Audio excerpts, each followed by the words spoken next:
Assalamualaikum warahmatullahi wabarakatuh. Di sini saya akan menjelaskan sedikit materi tentang akuntansi biaya dari pertemuan 1 sampai pertemuan 7. Perkenalkan, nama saya Asri Hoirul Amalia dari kelas MN22G. Adapun materi yang akan dibahas yaitu peran akuntansi dalam organisasi, pengenalan istilah dan tujuan biaya, metode harga pokok pesanan, dan metode harga pokok proses. Peran akuntansi dalam organisasi. Yang pertama ada akuntansi manajemen, yaitu mengukur, menganalisis, dan melaporkan informasi keuangan dan non-keuangan yang membantu manajer membuat keputusan guna mencapai tujuan organisasi. Yang kedua yaitu akuntansi keuangan, mengukur dan mencatat transaksi-transaksi bisnis serta menyajikan laporan keuangan. Yang terakhir yaitu ada akuntansi biaya, merupakan bagian dari akuntansi keuangan dari akuntansi manajemen karena akuntansi biaya bertujuan untuk memenuhi kebutuhan informasi bagi pihak luar dan pihak dalam perusahaan.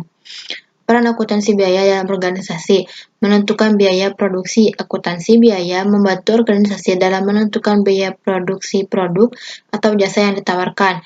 Mengendalikan biaya akuntansi, biaya membantu organisasi dalam mengendalikan biaya produksi melalui pengukuran dan analisis biaya-biaya yang terkait. Meningkatkan efisiensi dengan adanya informasi yang tepat mengenai biaya produksi, organisasi dapat meningkatkan efisiensi produksi dan minimalkan pemborosan. Yang kedua yaitu ada pengenalan istilah dan tujuan biaya. Terminologi dasar dari biaya, yaitu biaya atau cost, sumber daya yang dikorbankan untuk mencapai tujuan tertentu. Selanjutnya ada biaya aktual atau actual cost, biaya yang terjadi di masa lalu. Biaya yang dianggarkan atau budgeted cost, yaitu biaya yang diramalkan atau biaya masa depan. Objek biaya atau cost objek, yaitu segala sesuatu yang biayanya ingin diukur. Akumulasi biaya, yaitu kumpulan data biaya yang diorganisir dalam cara tertentu. Yang terakhir yaitu pembebanan biaya atau cost assignment, yaitu istilah umum yang meliputi pengumpulan akumulasi biaya sampai objek biaya. Biaya langsung dan biaya tidak langsung. Biaya langsung atau direct cost yaitu biaya yang terjadi yang penyebabnya adalah karena adanya sesuatu yang dibiayai. Contohnya biaya kaleng atau botol merupakan biaya langsung bagi Pepsi Cola, biaya kayu pada perusahaan Putinitur. Yang kedua yaitu biaya tidak langsung atau indirect cost, biaya yang terjadi tidak hanya disebabkan oleh sesuatu yang dibiayai. Contohnya gaji manajer pabrik menjadi biaya tidak langsung dari setiap jenis minuman bersoda yang mereka hasilkan, biaya asuransi gedung yang dibayar oleh perusahaan, dan biaya sewa motor. Pola perilaku biaya. Ada biaya variabel atau variable cost secara total berubah seiring dengan perubahan tingkat aktivitas atau volume kegiatan. Selanjutnya yaitu ada biaya tetap atau fixed cost, tidak berubah secara total sekalipun ada perubahan pada tingkat aktivitas atau volume yang terkait. Yang terakhir yaitu biaya didefinisikan tetap atau variabel jika dikaitkan dengan aktivitas tertentu atau periode waktu tertentu. Berbagai jenis perusahaan. Yang pertama ada perusahaan sektor manufaktur, membuat dan menjual produk mereka sendiri. Yang kedua yaitu perusahaan sektor perdagangan, membeli kemudian menjual produk berwujud tanpa mengubah bentuk dasarnya. Yang terakhir yaitu perusahaan sektor jasa, menyediakan jasa produk tidak berwujud. Jenis persediaan. Ada persediaan bahan langsung atau direct material inventory, yaitu persediaan yang akan digunakan dalam proses manufaktur. Persediaan barang dalam proses, work in process inventory, yaitu barang yang baru sebagian dikerjakan tetapi belum sepenuhnya selesai. Yang terakhir yaitu persediaan barang jadi atau finished good inventory, barang yang sepenuhnya telah selesai diproduksi tetapi belum dijual. Klasifikasi biaya manufaktur. Biaya bahan langsung atau direct material cost, yaitu biaya perolehan semua bahan yang pada akhirnya akan menjadi bagian dari objek biaya atau barang dalam proses dan kemudian menjadi barang jadi, dan yang dapat ditelusuri ke objek biaya dengan cara yang ekonomis. Biaya tenaga kerja langsung atau direct labor cost, yaitu meliputi kompensasi atas seluruh tenaga kerja manufaktur yang dapat ditelusuri ke objek biaya atau barang dalam proses dan kemudian barang menjadi dengan cara ekonomis. Biaya manufaktur tidak langsung, yaitu biaya-biaya pabrik yang tidak dapat ditelusuri ke produk, juga dikenal sebagai biaya overhead manufaktur. Perbedaan antara biaya-biaya.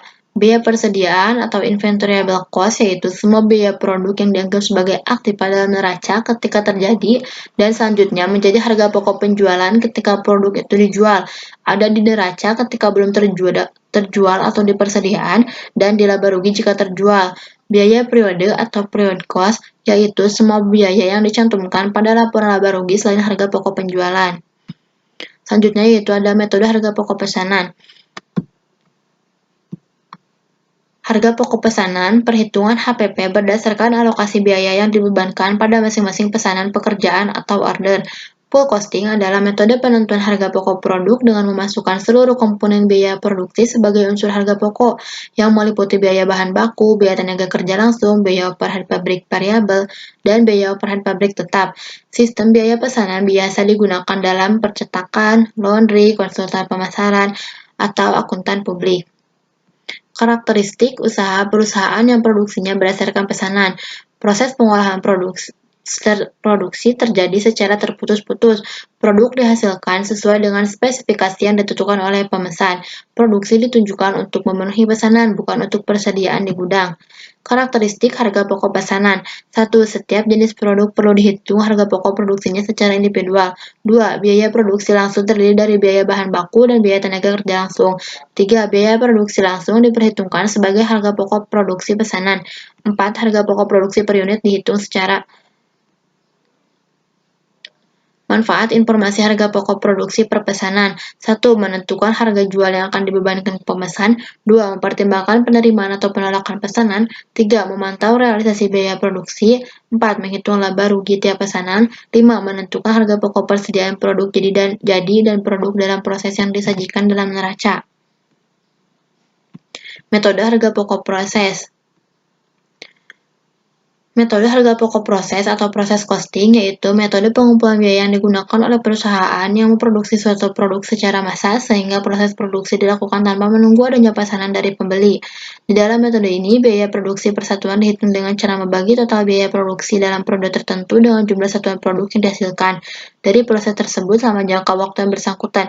Contoh dari proses costing yaitu memproduksi barang, pabrik tekstil, penyulingan minyak, pabrik baja, pabrik semen, pabrik gula, farmasi, mesin cuci, TV, kalkulator, mesin tik, dan sebagainya. Yang kedua adalah memproduksi jasa, contohnya yaitu tenaga listrik, angkutan umum, dan sebagainya. Karakteristik metode harga pokok proses. Produk yang dihasilkan merupakan produk standar. Produk yang dihasilkan dari bulan ke bulan adalah sama. Kegiatan produksi dimulai dengan diterbitkannya perintah produksi yang berisi rencana pokok produksi produk standar untuk jangka waktu tertentu. Manfaat metode harga pokok produksi. 1. Menentukan harga jual produk. 2. Menentukan realisasi biaya produksi, menghitung laba rugi periodik. Dan yang terakhir yaitu menentukan harga pokok persediaan produk jadi dan produk dalam proses yang disajikan dalam neraca. Mungkin hanya itu yang dapat saya sampaikan. Mohon maaf apabila ada kesalahan dan banyak kekurangannya. Wassalamualaikum warahmatullahi wabarakatuh.